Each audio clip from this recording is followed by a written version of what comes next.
We live in a world where almost everything is shared. Coffee cups, sunsets, achievements, breakdowns, even pain, edited and filtered. And yet, some people stay silent. They scroll, they watch, they notice everything, but they almost never post. You probably know someone like that. Maybe you are someone like that. So the question is simple. Why? Why would someone choose to stay unseen in a world that constantly demands attention? Most people assume it's shyness or introversion, but that's not the full story. Beneath the silence, there is a deeper psychology. For some people, silence is not emptiness, it's control. It's the power to decide what the world does not get to know. Because whether we realize it or not, social media has changed how we define ourselves. It rewards visibility. It celebrates noise. It teaches us that being seen means being valuable. But the people who don't post often see things more clearly than everyone else. They observe without interrupting. They think before reacting. They analyze before judging. Psychologists have found something interesting. People who post less often show higher levels of self-restraint, introspection, and emotional independence. They are less driven by comparison, less dependent on external validation. They are not trying to prove who they are. They are trying to understand it. And in a world full of performance, that is rare. Let's be honest. Most posts are not just communication, they are identity construction.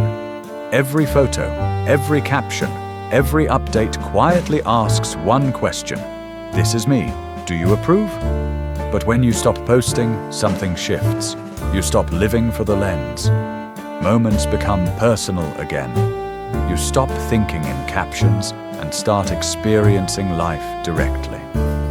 For many people, this decision comes after emotional burnout. They used to share everything, until one day it stopped feeling real. They realized they weren't living anymore. They were performing. So they disappeared quietly. No announcement, no explanation, just silence. And here's what people often misunderstand. Not posting does not mean not caring. It often means caring too much about meaning, about presence, about protecting what feels sacred. There's a psychological concept called psychological ownership. It's the feeling that something deeply belongs to you, a memory, a moment, an experience. When you post it, that ownership weakens. The moment becomes public, open to judgment, misinterpretation, even mockery. So some people choose to keep their moments untouched, private, unfiltered, pure. And maybe that isn't withdrawal. Maybe it's freedom. Think about this. When was the last time you did something meaningful and didn't feel the urge to share it? That urge is not natural. It's conditioned. Likes and comments trigger dopamine, the same chemical involved in addiction. Over time, we learn to value what gets attention instead of what feels real. So when someone steps out of that cycle, it's not indifference, it's discipline. They have a strong internal locus of control, meaning their sense of worth comes from within, not from applause. Studies even show that people who take long breaks from posting and consuming social media often experience greater emotional stability and life satisfaction. Because when your identity is no longer constantly reflected back to you, it becomes solid. It becomes real. Of course, not all silence comes from peace. Some people stop posting out of fear. Fear of judgment. Fear of being misunderstood, fear of being ignored. Social media creates a constant pressure to manage how you're perceived. And for many, that pressure is exhausting. They want connection, just not superficial connection. Ironically, the quietest people online often have the loudest inner worlds.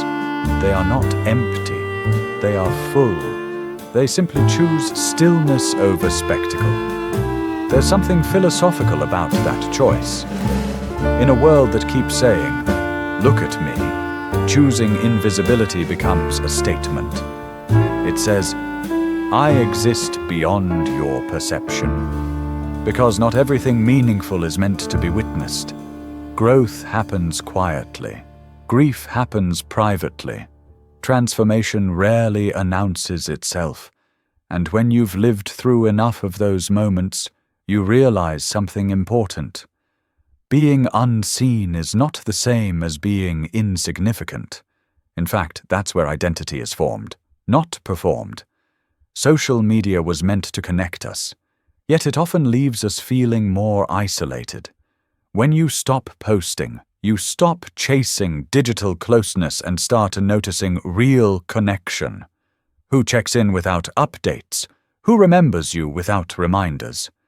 Those connections feel heavier, warmer, more real. And the people who don't post live in that space, they don't need proof. They don't need witnesses. They let life unfold without turning it into content. Knowing who you are when nobody is watching is not arrogance, it's peace. And here's the paradox. The people who don't post often have the most interesting stories. They just save them for real conversations, not comment sections. Because to them, connection isn't measured in likes. It's felt in silence, in shared presence, in moments that don't need documentation. So the next time you notice someone who never posts, don't assume they're hiding. Maybe they're just living. In a world desperate to be seen, their silence isn't a flaw. It's a reminder that not everything meaningful has to be shared. That being quiet doesn't mean being empty. And that sometimes the most human thing you can do is keep something entirely for yourself.